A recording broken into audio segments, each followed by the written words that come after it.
NATO is also looking at that pivot to Asia as it seeks to work with partners in the Pacific. Our global affairs correspondent Maya Rodriguez joins us now live from the site of the summit. And Maya, why would NATO be looking at joining forces with the countries beyond North America and Europe?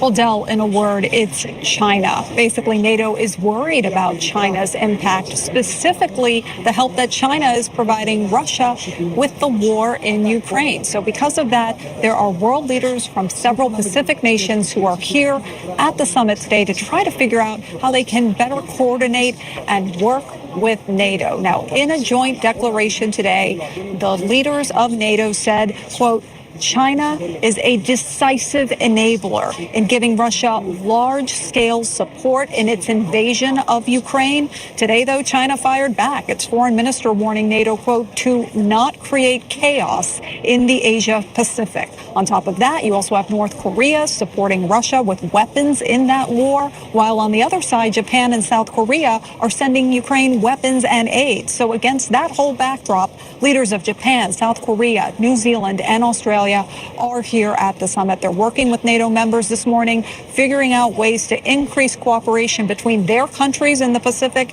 and an alliance that was founded 75 years ago with its eyes squarely focused on the Atlantic. That cooperation is going to include 4 new joint projects focusing on Ukraine, artificial intelligence, disinformation, and cybersecurity. One expert tells us you only need to look at history to understand why NATO is focusing on the Pacific.